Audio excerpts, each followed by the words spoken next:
Ciaran Corley. Can I ask the Minister for Health his plans for new measures to address the shortfall in consultant psychiatric numbers? Thank you very much, Deputy Browne, for the question, which I'm taking on behalf of my colleague Minister Daly.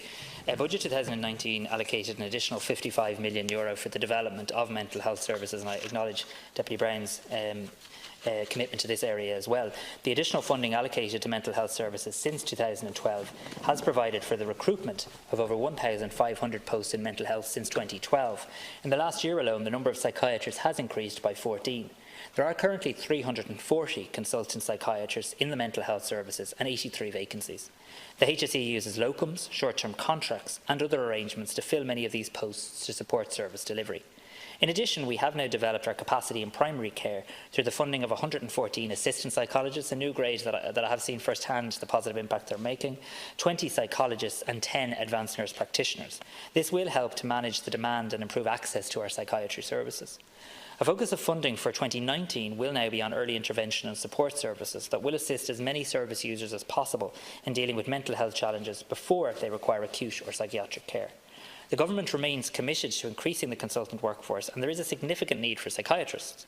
However, it is generally acknowledged that there are difficulties in recruiting and retaining certain grades of staff, particularly specialist CAM staff and consultant psychiatrists. This is an issue not just in our own country, but indeed internationally.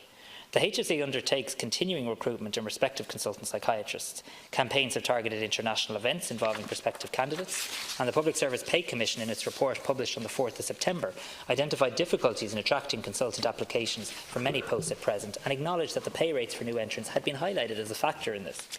The Department of Public Expenditure and Reform has published proposals regarding mitigation of the extended salary scales for new entrants across the public service under Section 4 of the Public Service Stability Agreement. Two separate interventions will now take place at point 4 and point 8 of pay scales, involving the bypassing of 2 scale points. This measure will apply from the 1st of March 2019 and will be applied to eligible new entrants as they reach the relevant scale points on their current increment date. Those between point 4 and 8 will also benefit from the first intervention on the date of their next normal increment. Thank you, Minister. Deputy Browne. Thank you, Minister. I welcome the opportunity to raise the very worrying issue of the shortage of psychiatrists in our health system.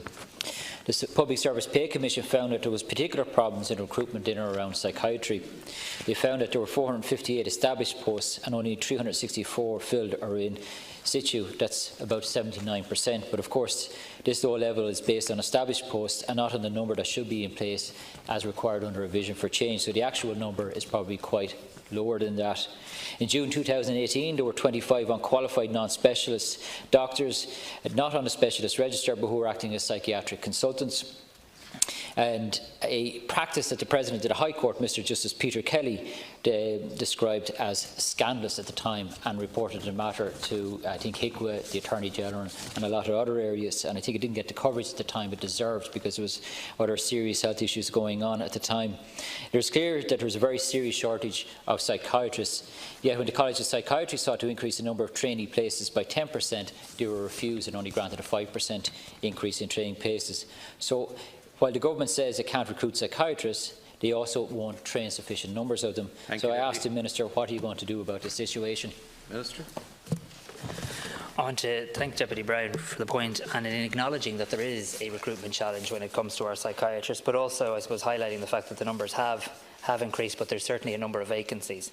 Given its analysis, the Pay Commission proposed that the parties to the Public Service Stability Agreement jointly consider what further measures could be taken to address the pay differential between pre-existing consultants and new entrant consultants, which has increased following the settlement of the 2008 consultant contract claim.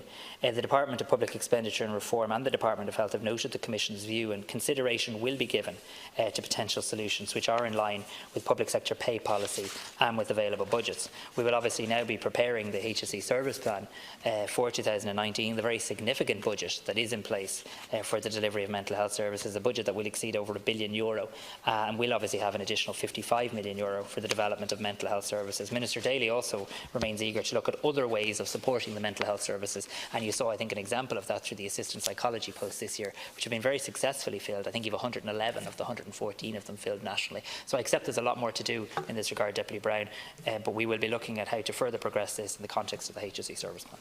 Deputy Browne. Thank you, Minister. And I appreciate pay is a very significant and important factor, but I think the conditions is that many consultant psychiatrists are having to work in is also part of the particular problems they're facing.